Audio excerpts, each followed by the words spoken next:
Nagtapok sa gawas sa opisina sa Commission on Elections ang mga campaign poster nga nabaklas karong adlaw, Marso 28, 2025, dungan sa pagsugod sa campaign period sa lokal nga mga kandidato. Gipahigayon sab ang nationwide grand baklas operation. Daghang mga campaign posters o paraphernalia ang nabaklas sa COMELEC 11 gikan sa tulo ka congressional district sa Davao City. Nga gipangtaud sa mga non-designated common poster areas sama sa kahoy, poste ug koral nga walay pagtugot sa tag-iya.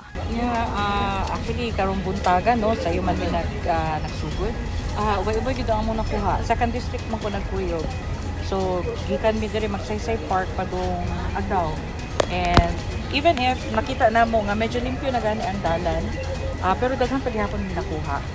Katambayayong sa COMELEC 11 sa operasyon ang nagkadaiyang ahensya sa gobyerno sama sa Department of Public Works and Highways, mga pulis ug mga bombero. Dili na mamahimong kuhaon pa sa mga representante sa kandidato ang mga gikuhang posters para ibutang sa mga designated areas. Gani i-dispose sa DPWH ang mga nakuhang campaign materials. Gingos ganusab sa COMELEC nga mamahimo kining ebidensya para sa diskwalifikasyon. Human sa gihimong baklas, magpadala sila og notice matag karon og unya. Magpadala usab sila og show cause order ngadto sa mga magpabiling masinupakon.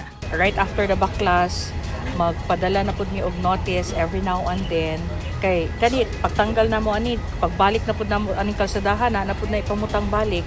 So ang among buhaton na is mag-notify mi sa ilaha for them to remove it within 72 hours, and if dili nila matanggal katong among gipatalan og notice kay ang notice na mo ana para man to sa mga violators, para man to sa mga nagkabit og mga posters sa outside sa common poster area. Kung dili nila matanggal, of course na kay show cause, and then from show cause diretso na siya. Ang buhaton man gud sa COMELEC, mas easier man gud ang disqualification. Oo, kasi administrative siya, auto part of COMELEC lang. Unlike kung mag-file pa ta og kaso yung sa violation ng election offense siya, okay, medyo matagal pa siya kasi mag preliminary investigation tapos i-file pa sa court. This one, pag disqualification kasi ang investigation is within COMELEC, and dito ra pud mapasangan sa COMELEC.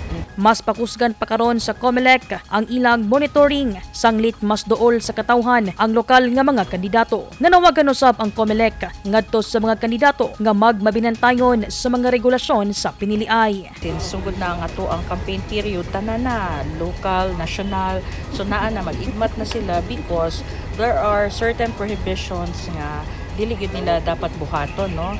So gina-monitor na sa COMELEC ang ilahang kaning campaign materials ang pinaka kanang daghang gyud makita nga violation ba. Una nang gilusad sa COMELEC ang committee sa kontrabigay niadtong Pebrero aron pakusgon ang pagsumpo sa vote buying.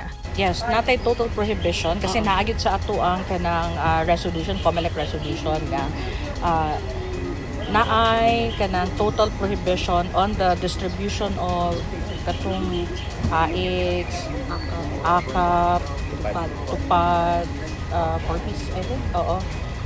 Except only for emergency, katong mga burial, katong mga emergency distribution nga kay naay mga calamities. Nag-iyahay na sa paglibot ang pipila ka mga kandidato sa nagkadaiyang lugar sa Davao City, loyo sa grabing kainit sa adlaw. Kauban ang ilang mga supporters sa paghatag og mga flyers, ingon man pagbutang og tarpaulin sa mga designated areas, samtang gipatugtog ang ilang mga campaign jingles. Mulungtad ang campaign period hangtod Mayo 10, 2025. Dai sa Libong, Newsline Philippines, stay safe.